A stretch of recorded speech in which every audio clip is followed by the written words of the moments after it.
हर हर महादेव दोस्तों, स्वागत है आपका हमारे YouTube चैनल पर।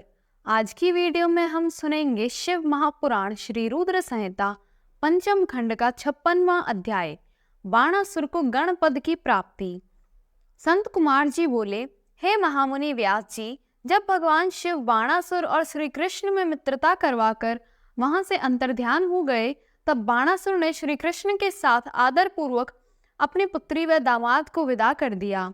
इस प्रकार जब वे चले गए, तब अकेले में बैठकर बाणासुर ने अपने आचरण के विषय में बहुत सोचा और उसे अपनी करनी पर बहुत पश्चाताप हुआ। तब वह सीधा अपने पूजा गृह में चला गया और वहां जाकर भगवान शिव के देवालय के सामने बैठकर रोने लगा। फिर उसने भगवान शिव को प्रसन्न करने के लिए उनकी विधि विधान सहित स्तुति करनी आरंभ कर दी। दैत्यराज बाणासुर ने अनेकों मंत्रों एवं स्तोत्रों द्वारा अपने आराध्य भगवान शिव की स्तुति की।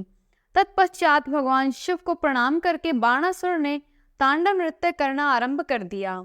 अनेक प्रकार से ठुमका लगाकर और मुख से बाजा बजाकर वह नृत्य करने लगा।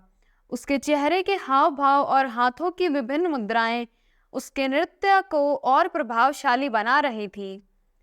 उसने अनेकों प्रकार से नृत्य किया, साथ ही अपने शरीर की रक्त धाराओं से वहां की भूमि को भी भिगो दिया।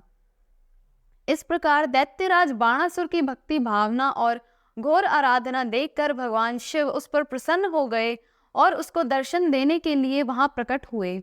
भगवान शिव को इस प्रकार अपने सामने पाकर दैत्येंद्र ने उन्हें प्रणाम किया और अनेकों प्रकार से उनकी स्तुति करने लगे, जिसे सुनकर भगवान शिव बोले, हे दैत्यराज बाणासुर, मैं तुम्हारी उत्तम भक्ति भावना से बहुत प्रसन्न हूँ। जो मांगना चाहते हो मांग लो, मैं तुम्हें आज तुम्हारी मनोवांछित वस्तु प्रदान करूंगा। भगवान शिव द्वारा वरदान मांगने के लिए कहे जाने पर बाणासुर बोला, हे देवाधिदेव भगवान शिव, यदि आप मुझ पर प्रसन्न हैं तो मुझे अपना कृपा पात्र बनाइए। भगवान मेरी पुत्री उषा और अनिरुद्ध का पुत्र ही मेरे शोणितपुर का राज्य संभाले।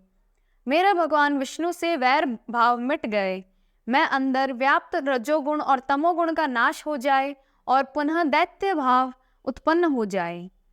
मुझे सभी शिव भक्तों से स्नेह हो, मुझे आपके शरणागत की प्राप्ति हो। इस प्रकार के वचन सुनकर भगवान शिव बोले, तथास्तु। बाणासुर, तुम्हें निश्चय ही मेरे गणानायक पद की प्राप्ति होगी। तुम्हारी सभी इच्छाएं अवश्य ही पूरी होंगी। यह कहकर भगवान शिव वहां से अंतर्ध्यान हो गए। शिवजी के प्रसाद से बाणासुर ने महाकाल तत्व प्राप्त किया, जिसे पाकर वह बड़ा प्रसन्न हुआ। ओम नमः शिवाय।